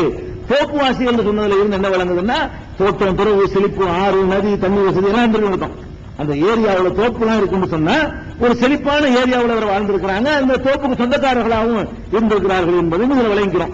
அவங்க என்ன சொல்றாரு, வழக்கமா எல்லா அனுபவமார்களும் சொல்றாரு, நான் நம்பிக்கை தூவரா இருக்கிறேன், அல்லாஹ் பயந்துக்குங்கப்பா, எனக்கு கட்டுப்படுங்க, நான் உங்கள்கிட்ட கூலி கேட்கிறேன்னா காசா இருக்கிறேன், இது சொல்றதுனால எல்லா லாபத்தை எதிர்பார்க்கிறேன்னா, இதே மாதிரி வழக்கமா உள்ளதை நீங்க அளவு நிர்வாகிகள்லாம் குறை சொல்லாதீங்க, குறைக்காதீங்க, இதெல்லாம் சொன்ன உடனே பழையபடி சொல்லிட்டாங்க. அந்த மூணாவது குற்றச்சாட்டு, இன்னும் அந்த மினல் முசாஹரீன், உனக்கு எவன மந்திரம் வச்சுக்கிட்டான், நீ தான் சொல்லல, உனக்கு எவன சூனியம் பண்ணிவிட்டான், இன்னமா அந்த மினல் முசாஹரீன், நீ சூனியம் வைக்கப்பட்டுட்ட, உனக்கு எவன சூனியம் வச்சுக்கிட்டாங்க என்று சொன்னார்கள். இரண்டாவது சொன்னார்கள், எங்களை போன்ற ஒரு மனிதராகத்தான் உன்னை பார்க்கிறோம், அந்த இல்லா பசங்க சொல்லணும்னா எங்களை மாதிரி ஒரு மனுஷனாத்தான் உன்னை பார்க்கிறோம், இன்னும் கிளம்பினல் காரிபீன், நாங்க பொய்யனாகத்தான் உன்னை கருதுறோம். அதோடு உண்டா பரவாயில்ல, சவால் பஸ்கி தலையினா கிசபம் என சமா இன்குட்டும் என சாதிக்கீன், நீ உண்மையாளராக இருந்தா வானம் இருக்கிற மேல வானம், அதுல ஒரு துண்டு கரெக்டா குழம்பு எங்க தலையிலிருந்து வச்சிருவோம், வானம் இடிஞ்சு எங்க மேல அப்படி விழுந்து அழி பார்ப்போம் அப்படின்னு அவங்களா பயன் எடுத்து கொடுக்குறாங்க, அழிவு அவங்களா கேட்கறாங்க. நீ உண்மையாளராக இருந்தால் வானத்தில் ஒரு துண்டை இடிஞ்சு எங்க மேல உழைச்சி பார்ப்போம் அப்படின்னு சொன்னார்கள். உடனே அல்லாஹ் என்ன பண்ணிட்டான்னு கேட்டா, வானத்தை கிரிய வைக்கணும், ஒரு சத்தம் தானே, அது ஒரு சின்னது போதுமே, நான் உங்களை அழிக்கிறதுக்கு வானத்தை அடிஞ்சு விட வைக்கணும் தேவையில்லை, ஒரு சத்தம் தான். உடனே காலி பண்ணிட்டோங்கிற விஷயத்தை வந்து 26வது அத்தியாயத்தில் 176 முதல் 189 வரை உள்ள வசனங்களும் எல்லாம் சொல்லி காட்டுகிறான். ஷுஐப் நபியை பொறுத்த வரைக்கும் குர்ஆனில் சொல்லப்பட்டிருக்கல, குர்ஆனில் சொல்லப்பட்ட இந்த விவரங்களை தவிர ஒரு ஆதாரப்பூர்வமான ஹதீஸ்லையும் இவரை பத்தின எந்த ஒரு இதுவுமே இல்ல. ஷுஐப் நபியை பத்தி அவர் சொன்னார் இவர் சொன்னார் நிறைய எழுதி வச்சுக்கிறாங்க. ரசூல் ஸல்லல்லாஹு அலைஹி வஸல்லம் சொன்னதாக நபிகள் நாயகம் ஷுஐப் நபி அப்படி சொன்னாங்க இப்படி சொன்னாங்க, ஏதாவது கிடைக்குதுன்னா கிடைக்கல. அல்லாஹ்வும் ரசூலும் சொல்லலன்னா வரலாறு சொல்ல இயலாது. ஷுஐப் நபியை பொறுத்த வரைக்கும் இந்த குர்ஆனில் சொல்லப்பட்ட இந்த விவரங்களை தவிர வேறு எந்த விவரங்களும் சொல்லப்படவில்லை. இவ்வளவு தெரிஞ்சுக்கிட்டா நம்ம போதும். அவர் ஒரு இறை தூதர், ஓரிரை கொள்கையை போதித்தாரு, அளவு நிறுவை மோசடி செஞ்சாங்க, அதை கண்டிச்சாரு, அது ஐரியசாலியா இருந்தாரு, எதுக்கும் பயப்படல, மிரட்டி பார்த்தாங்க, ஓசி பார்த்தாங்க, ஒன்றும் செய்யல, அந்த சமுதாயத்தை வந்து எல்லாம் நினைஞ்சுதான் அழிச்சு விட்டான். இவ்வளவு போதும், ஒரு நாளை தெரிந்து கொள்ள வேண்டும். இது ஒரு மேட்டராச்சா, 2 நபி முடிச்சுட்டோம். அடுத்து ஒரு நபி, ஏன்னா இந்த நபி சீக்கிரம் முடிச்சிடலாம், இவரை பத்தி ஜாஸ்தியா சொல்லப்படவில்லை. அடுத்த நபி யாருன்னு கேட்டா அய்யூப் நபி அவர்கள். அய்யூப் நபியை பொறுத்த வரைக்கும் அய்யூப் நபி கிஸ்ஸாவை வந்து நாங்கெல்லாம் சின்ன பிள்ளையா இருக்கும் பொழுது நபிமார்களை பயன் பண்ண வருவாங்க கிஸ்ஸாவுல. அய்யூப் நபி கிஸ்ஸா மட்டும் ஒரு வாரம் வரும், அவ்வளவு சொல்லுவாங்க, கதை கதையா சொல்லுவாங்க. அது எல்லாமே போய் அய்யூப் நபி போய் சொல்றாங்க பாருங்களேன், அவர் நோய் வந்துச்சு, புழு புளிச்சு போச்சு, புழு எல்லாம் பிடிச்சி பிடிச்சி மேல விட்டு வருவாராம், நல்லா சாப்பிடும் நல்லா சாப்பிடும், புழு ஒரு உடம்பெல்லாம் அரிக்குமா, அந்த புழு கீழே விழுந்தா கூட எடுத்துட்டு மேல போட்டுக்குவானா அப்படின்னு பாரான். அவர் கொண்டாடி கூடையில தூக்கிட்டு போய் என்ன செய்வான், அவர் இன்னும் போவையாளர் கூடையில தூக்கிட்டு அலையுமா, வீட்டு வேலை செஞ்சு அதில் கூலி வாங்கி இவரை காப்பாத்திக்குமா அந்த கொண்டாட்டி. அதுக்கப்புறம் ஒரு நாள் வீட்டு வேலைக்கு கேட்க மாட்டேன்ட்டாங்களாம். இந்த மாதிரி ஆளுடைய நோய் நமக்கு ஒட்டிக்கிறோம்னு சொல்லிட்டு அந்த அளவுக்கு புறக்கணிச்சுட்டாங்களாம். கூந்தலை வெட்டி விட்டுச்சு, வித்துட்டு சோறு கொடுத்து அந்த பொம்பளை கூந்தலை வெட்டி வித்துட்டு நினைச்சான் சோறு கொடுத்து. இப்படி எல்லாம் பயங்கரமா கதை விட்டு இருக்கிறாங்க. இது எல்லாமே போய் இப்படி அல்லாவும் சொல்லல, அல்லாஹ்வுடைய ரசூலும் சொல்லல. என்ன இருக்குதுன்னு கேட்டா, அய்யூப் நபியை ஒரு பிரார்த்தனை செஞ்சான்னு வருதுங்க. இதெல்லாம் ஒரு டெவலப் பண்றது, ஒரு கருவை வச்சுக்கிட்டு குர்ஆன் ஆயத்தை வச்சுக்கிட்டு கதை டெவலப் ஆயிருச்சு. என்ன ஆயத்துன்னு கேட்டா 21வது அத்தியாயம் 83, 84 ஆகிய 2 வசனங்களில் அவருடைய துஆ இடம்பெறுகிறது. அய்யூப் நபியை பற்றி அதிகமா வரக்கூடிய என்னன்னு கேட்டா, அவர் அல்லாஹ்ட்ட ஒரு துஆ செய்யறாரு. அது எங்க வருதுன்னு கேட்டா 21வது அத்தியாயம் அம்பியாங்கிற அத்தியாயத்துல 83, 84 என்ற 2 வசனங்களில் என்ன சொல்றான்னு கேட்டா, அய்யூபையும் நினைவு கூறுங்கள், இதுநாதா ரப்பஹு, அவர் தனது இறைவனிடத்திலே பிரார்த்தனை செய்தார். என்ன பிரார்த்தனை செய்யறாரு? இன்னி மஸ்ஸனிய லுர்ரு, இறைவா எனக்கு பெரிய தீங்கு ஏற்பட்டு விட்டது, பெரிய நோய் கஷ்டம் ஏற்பட்டு விட்டது. அந்த அர்ஹமுர் ராஹிமீன், நீ கருணையாளர்களுக்கெல்லாம் பெரிய கருணையாளனா இருக்கிற, நீ தான் எனக்கு ஏதாவது செய்யணும் என்று கேட்டார். அவர் பிரார்த்தனை நாங்கள் ஏற்றுக்கொண்டோம். அல்லாஹ் சொல்றான், நாம் ஏற்றுக்கொண்டோம்.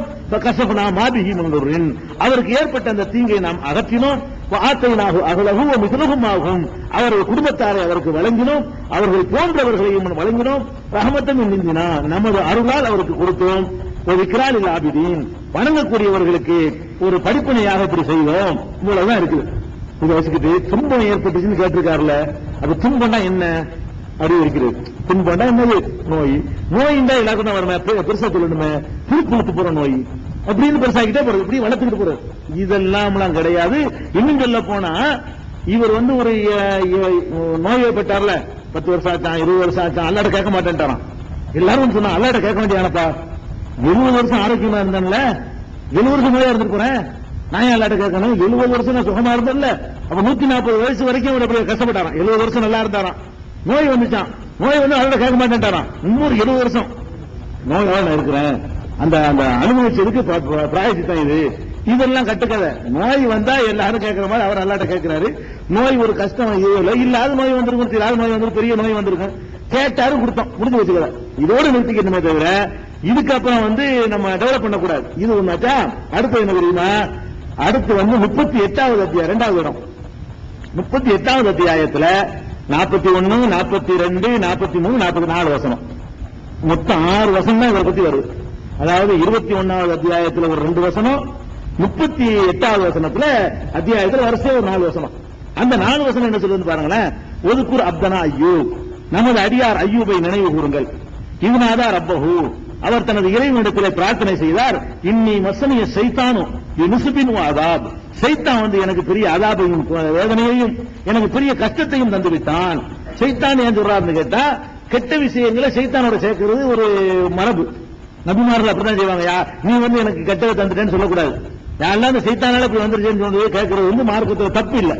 அல்லாஹ் அவர் கேட்டதை சொல்லி காட்டுறதுனால நம்மளும் கேட்கலாம். ஷைத்தான் அந்த மாதிரி எனக்கு வேதனை தந்துட்டான், ஷைத்தான் எனக்கு பெரிய சோதனை தந்துட்டான் அப்படின்னு சொன்ன உடனே இது 41வது வசனம். 42 அல்லாஹ் என்ன சொல்றான்னு கேட்டா, அப்ப ஒன்னு பிரார்த்தனை ஏத்துக்கிட்டான். உருக்குல் ரிஜிலிக்க, உன்னுடைய காலால் ஒரு மிதி மிதிப்பீராக. மிதிச்ச உடனே ஆதா முகத்து செல்வன் பாரிதும் சராப், அந்த இடத்துல ஒரு குடிபானம், குளுமையான ஒரு குடிபானமும் குடிக்கக்கூடிய தண்ணீரும் குளிக்கக்கூடிய தண்ணீரும் உடனே அங்க தோன்றியது அப்படின்னு நல்லா சொல்றான். அவர் நோய்வாய்ப்பட்டாரு. அல்லாஹ் என்ன பண்றான்? நோய் ஆகணும்னு ஆயிரும், போன்றவனு போயிடும். அப்படி செய்யாம ஒரு தண்ணீரை அங்க உருவாக்கி குளிக்க சொல்றான்ல, குளி போயிடும். அந்த தண்ணீரை கொஞ்சம் குடிச்சு விட்டு குளி அதுல மருத்துவத்தை எல்லாம் வைக்கிறான். சும்மா ஆக்க முடியும் அல்லாவுக்கு. அவன் ஒவ்வொரு காரியத்தை ஒவ்வொரு ஸ்டைல செய்வான், ஒரே ஸ்டைல்லாம் கிடையாது. ஒரு தடவை ஆகணுமா, ஒரு தடவை இப்படி செய்வான், ஒரு அப்படி செய்வான், ஒரு சட்டத்தை போட்டு அழிக்குவான், ஒரு தடவை என்ன செய்வான், வெள்ளத்தை கொடுத்து அழிப்பான், ஒரு தடவை வளர்ச்சியில போட்டு அழிப்பான்.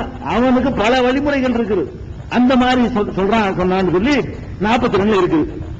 அதுக்கடுத்து அகபனாலகு அகலகு, அவரது குடும்பத்தாரை அவருக்கு நாம் அன்பளிப்பாக கொடுத்தோம். அவங்க எல்லாம் ஒதுங்கி போயிருப்பாங்கன்னு விளங்குது. என்ன விளங்குதுன்னு கேட்டா, இவர் கொஞ்சம் கஷ்டப்பட்டு விட்டுட்டு போயிட்டாங்க. அப்பதான் அன்பளிப்பா கொடுக்க முடியும். கஷ்டப்பட்டு விட்டுட்டு போயிட்டாங்க. அவர் குடும்பத்தாரை அவருக்கு அன்பளிப்பா கொடுத்தோம். எல்லாம் தெரிஞ்சு நோய் போடணும் வாங்கன்னு சேர்ந்துக்குவாங்க. அதான் நடந்திருக்கும். மிசுலகும் ஆகும், அவர்களை போன்றவர்களையும் கொடுத்தோம். 4 புள்ள இருந்து 4 புள்ள சேர்த்து கொடுத்துறான்ல. ரஹமத்தம் மின்னா, நமது அருளால் கொடுத்தோம் என்று சொல்லி 43வது சொல்லிடுறான். அதுக்கடுத்து 44 என்ன செய்யறான்னு கேட்டா, உமது கையால் ஒரு புல்கட்டை எடுப்பீராக 44 அதை கொண்டு அடிப்பீராக, சத்தியத்தை முறிக்க வேண்டாம் அப்படின்னு சொல்லி 44 சொல்றான். உடனே இருக்கு ஒரு கதை, இந்த 44வது வசனத்துக்கு இருக்கு ஒரு கதை. என்ன கதை? அவர் பொண்டாட்டியை 100 தடவை அடிக்கிறார், சத்தியம் பண்ணிட்டான். எனக்கு குணமானா 100 தடவை அடிக்குவேன் பொண்டாட்டிய. இப்படி யாராவது சத்தியம் பண்ணுவாங்களா? ஒரு நபி பண்ணுவாரா? பண்ண மாட்டாரு. இவரு குணமாவதுக்கு பொண்டாட்டி அடிக்கிறதுக்கு என்ன சம்பந்தம்? இவருக்கு நியத் பண்ணாராம், எனக்கு குணமாச்சு என் பொண்டாட்டியை 100 தடவை அடிப்பேன் அப்படின்னு. அப்ப சத்தியம் பண்ணிட்டாரு. அல்லாஹ் என்ன பண்ணா, சத்தியம் பண்ணிட்டீங்கன்னு சொல்லிட்டு ஒரு புல் கட்டு எடுக்க வேண்டியது. புல்லுல 100 இருக்கும்ல, கிட்ட நீர் 100 இருக்கும்ல, ஒரு தடவை அடிக்க வேண்டியது. 100 அடி அடிச்சாச்சு. 100 தடவை அடிக்கிறது சத்தியம் பண்ணலப்பா. 100 இதழ் கொண்ட ஒரு புல்கட்டை எடுத்து ஒரே அடி, சத்தியம் முடிஞ்சு விட்டது அப்படின்னு நல்லா சொன்னான் அப்படின்னு ஒரு கிஸ்ஸாவை என்ன பண்ணிட்டாங்க, இவங்க எழுதி வச்சிருக்காங்க. இவரெல்லாம் கிஸ்ஸா, அல்லாஹ் சொல்லல. அப்படி அல்லாஹ்வோட ரசூல் பொண்டாட்டி அடின்னு நீங்க சொல்லப்படவே இல்லை. இங்க என்ன இருக்குன்னு கேட்டா, புல்கட்டை எடுத்து அடின்னு இருக்குது. அது ஒரு மருந்து உள்ள புல்கட்டா இருக்கு, மேல அடிச்சு சொல்லிருப்பான் அல்லாஹ். அதாவது தண்ணி எப்படி மருத்துவமாச்சு, அது பிறகு வருது. தண்ணியில குடிக்க சொல்றான், தண்ணியை குடிக்க சொல்றான். அங்கேதான் மெடிசன் உள்ள மூலிகைகள் ஏதாவது இருந்திருக்கு, எடுத்து புல்கட்டை எடுத்து அடிச்சு கேட்கிறான். பொண்டாட்டி அடி நாங்க சொல்லல, பொண்டாட்டி நாங்க இல்லாம பிராக்கெட் போட்டு சேர்க்கிறாங்க. குர்ஆன்ல அப்படி மனைவி அடின்னு சொல்லப்படவே இல்லை, அந்த கருத்து தரவும் இல்லை. ஒரு நபி அப்படி செய்யவும் மாட்டாரு. ஒரு நபி இந்த மாதிரி கெட்ட சத்தியம் பண்ணா முறிக்கணும். மார்க்கத்தில் என்ன இருக்கு? ஒரு தீய சத்தியத்தை பொண்டாட்டி அடிக்கிறேன்னு சத்தியம் பண்ண நிறைவேற்றணுமா? தொழுவுறேன்னு சத்தியம் பண்ண தொழுவு, நோன்பு வைக்கிறேன்னு சத்தியம் பண்ணா நோன்பு வை, இவனை கொல்லுவேன்னு சத்தியம் பண்ணா கொல்லுவியா நீ? அப்ப என்ன சத்தியத்தை முறிக்கணும். பொண்டாட்டி அடிக்கிறேன்னு ஒருத்தர் சத்தியம் பண்ணாருன்னு சொன்னா சத்தியத்தை முடிச்சுட்டு அதுக்கு நோம்பு வச்சு பரிகாரம் செய்யணுமே தவிர, என் பொண்டாட்டி அறுவாள் வெட்டுவேன்னு நான் சத்தியம் பண்ணிட்டேன், கொண்டா கையை வெட்ட போறேன், இப்படி செய்யலாமா? நீங்க செய்யலாமா? நாங்க செய்யலாமா? ஒரு நபி செய்வாரா? அப்படி ஒரு மார்க்கம் இருக்குமா? அல்லாஹ்வுடைய மார்க்கம் அப்படி இருக்காது. பொண்டாட்டி அடிக்கிறேன் சும்மா நீங்களா ஒரு கற்பனை பண்ணி சேர்த்துருக்காங்க. ரசூலுல்லாஹ் சொல்லிருப்பாங்க, பார்த்தோம். இப்படிலாம் கிடைக்கல.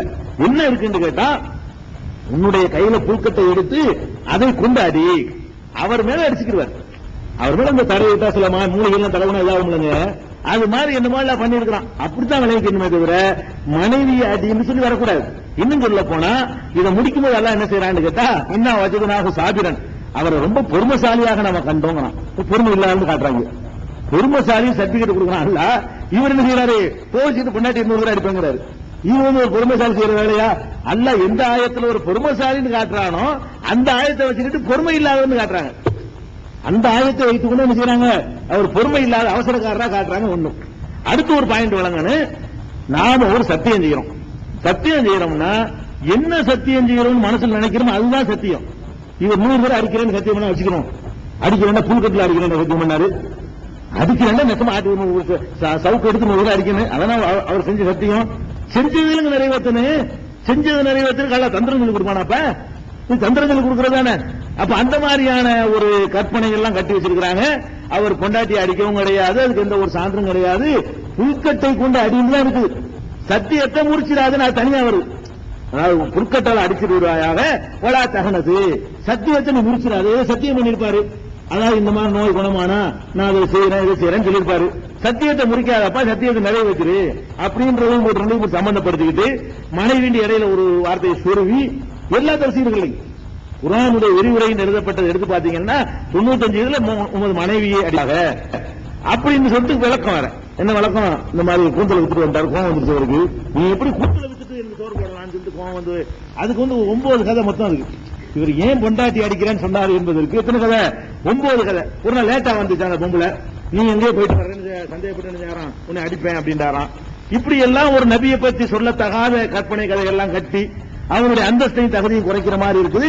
அவர் பொறுமையாளர் என்று அல்லாஹ் சர்டிபிகேட் கொடுத்த பிறகு இன்னா வஜதனாஹு சாபிரன், அல்லாஹ் சர்டிபிகேட், நாம் அவரை பொறுமையாளராக கண்டோம். நிஅமல் அப்து, ஒரு நல்ல அடியார், இன்னஹு அவ்வாஹ், திருந்தக்கூடியவர் என்று அல்லாஹ் சர்டிபிகேட் பண்றான். இதுதான் அதுல உள்ள விஷயம். அந்த கதையும் பொய். இது போக இவருடைய யூசுப் நபி அய்யூப் நபியை பற்றி ஹதீஸ்ல நம்ம குர்ஆன்ல வருவான். அய்யூப் நபி வரலான்னு யார் சொன்னாலும் பொய் சொல்றாங்கன்னு அர்த்தம். அந்த 6 வசனத்தை தவிர வேற ஒண்ணுமே அல்லாஹ்வும் சொல்லல ரசூலும் சொல்லல. அல்லாஹ்வும் ரசூலும் சொல்லல, வேற யாருக்கும் தெரியாது. யார் சொன்னாலும் இது கட்டி சொல்றாங்கன்னு அர்த்தம். ஒன்னு அல்லாஹ் சொல்லணும், இல்லாட்ட ரசூல் சொல்லணும். அடுத்து என்ன வருதுன்னு கேட்டா, அய்யூப் நபி அவர்கள் ஒரு நாள் புகாரில வரக்கூடிய ஹதீஸ், புகாரில 279, 3391, 7493 ஆகிய ஹதீஸ்கள்ல வருகிறது. அய்யூப் நபி அவர்கள் ஒரு நாள் நிர்வாணமாக குளித்துக் கொண்டிருந்தார்கள். அந்த ஹதீஸ் வாசகம் விளக்கம் 2வது வச்சுக்கிறோம். நிர்வாணமாக குளித்துக் கொண்டிருந்தார்கள். குளித்துக் கொண்டிருக்கும் பொழுது தங்கத்தாலான ஒரு வெட்டுக்கிளி இருக்குல்ல, வெட்டுக்கிளி தெரியுமில்ல, அந்த வெட்டுக்கிளி வந்து தங்கத்தில் செஞ்ச மாதிரி 10 ரூபா விழுது. விழுந்த உடனே என்ன செய்யறாருன்னு கேட்டா, இவர் உடனே அந்த துணியை வச்சு அப்படி அமைக்க பிடிக்கிறார். துணியை வச்சு பிடிப்போம், கையில பிடிக்க மாட்டோம்ல, ஒரு வெட்டுக்கிளி மாதிரி வந்தா அதை போய் துணியை வச்சு பிடிக்கிறார். பிடிச்ச உடனே அல்லாஹ் கூப்பிடுறான், ஐயூபே இவ்வளவு செல்வத்தை நான் உனக்கு தந்திருக்கிறேன், அவ்வளவு தந்திருக்கும் போது அப்படி பதறிக்கிட்டு போய் அல்றிய, இது நியாயமாண்ட அல்லாஹ் கேட்கிறான். உடனே ஐயூப் நபி சொல்றாங்க, அல்லாஹ்வுடைய இறைவா உன் கண்ணியத்தின் மீது ஆணை, நீ கொடுக்கிற பரக்கத்தை நான் வந்து தவிர்ப்பேனா, நீனா போடுற புத்திரம் விழுவுது, உன்னுடைய பரக்கத்தை யாருக்கு தேவையில்லை, அதனால நான் எடுக்கிறேன் என்று சொன்னார்கள் என்று ஒரு ஹதீஸ், ஆதாரப்பூர்வமான அறிவிப்பாளர்களை கொண்ட ஹதீஸ் தான் இருக்கிறது. இது என்ன விளங்குதுன்னா, நல்ல வசதியா இருந்துக்கான்னு விளங்குது. அதாவது முதல்ல நோய்வாய்ப்பட்டு அவர் கஷ்டப்படுத்தி போட்டு அப்புறம் அல்லாஹ் என்ன பண்ணிட்டான்னா தாறுமாற அள்ளி கொடுத்துருக்கான். தங்கத்தால் ஒரு வெட்டுக்கிளி விழுந்ததை எடுத்தது கூட இதை விட உனக்கு ஜாஸ்தியா தந்திருக்கேன்னு சொன்னா, இதையெல்லாம் எடுக்கிற எவ்வளவு உனக்கு தந்திருக்கேன், ஏன்பா எடுக்கிறேன்னு கேட்டா எவ்வளவு கொடுத்துருப்பான்ல, நிறைய கொடுத்துருக்கான் என்று விளங்கி கொள்ளலாம். இந்த நிர்வாணமா குளிச்சாருங்கிறது இருக்குல்ல, நிர்வாணமா குளிச்சாருன்னு நீங்க நிர்வாணமா போய் குளிச்சிடாது யாரும் ஏன்னு கேட்டா, இது 2 விஷயம் இருக்கிறது. ஒன்னு, அய்யூப் நபி அவர்கள் நிர்வாணம் என்ற சொல்லு குர்ஆன்ல எடுத்து பாத்தீங்கன்னு சொன்னா, முழுசு அவுத்து போடுறதுக்கு மட்டும் நிர்வாணம் கிடையாது.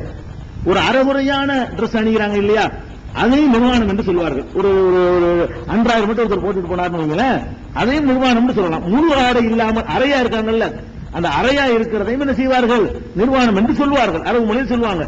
நபி ஸல்லல்லாஹு அலைஹி வஸல்லம் ஒரு ஹதீஸில் சொல்றாங்க, எதிர்காலத்தில் சில பெண்கள் உண்டாவாங்க, அவங்க காசியாத்தும் ஆரியாத்தும் ஆடை அணிந்து நிர்வாணமா இருப்பார்கள்.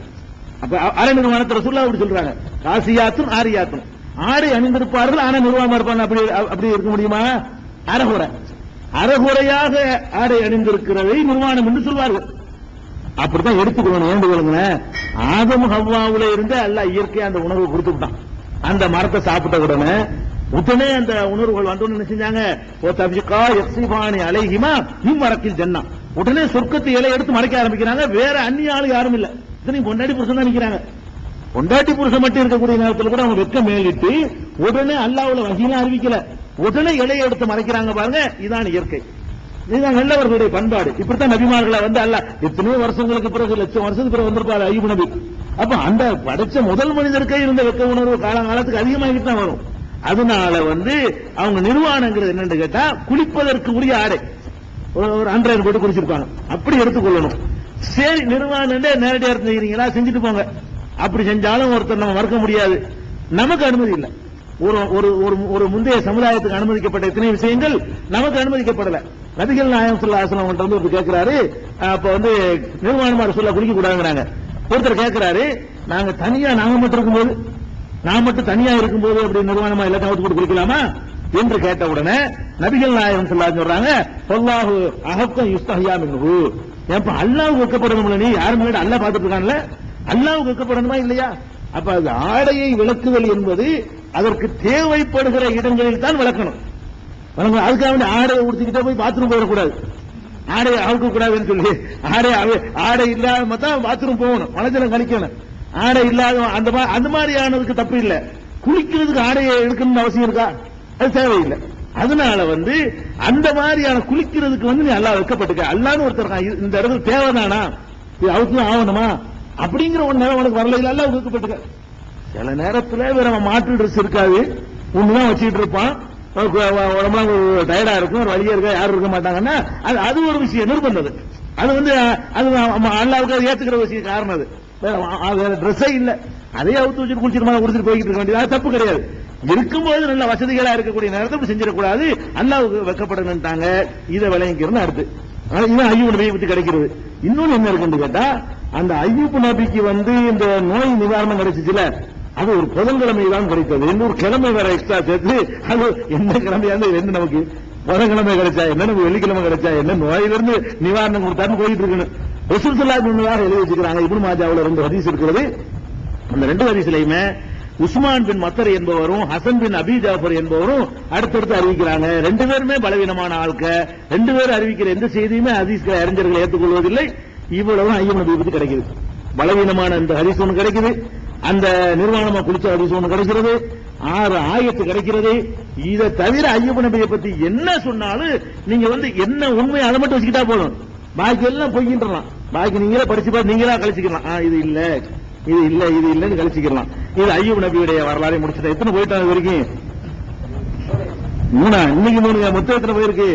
ஆதம் அலைஹிஸ்ஸலாம், இத்ரீஸ் அலைஹிஸ்ஸலாம், நூஹ் அலைஹிஸ்ஸலாம், நூஹ் அலைஹிஸ்ஸலாத்துக்கு அடுத்து ஹூதுக்கு அப்புறம் சாலிஹ், அதுக்கப்புறம் இப்ராஹிம் அலைஹிஸ்ஸலாம், அப்புறம் இப்ராஹிமுக்கு அப்புறம் இஸ்மாயில், இஸ்ஹாக்கு, யாக்கூப், யூசுப் வரைக்கும் வந்தாச்சு. இது யூசுப், அப்புறம் லூத் நபி 1, ஷுஐப் நபி 1, அப்புறம் நபி ஐயூப் நபி 1. எவ்வளவு நீங்க 13 எத்தனை 13 ஆச்சா? 13 பேருக்கு இன்ஷா அல்லாஹ் பார்ப்போம். மீதி உள்ள எப்படி போகுது. சுப்ஹானல்லாஹ்.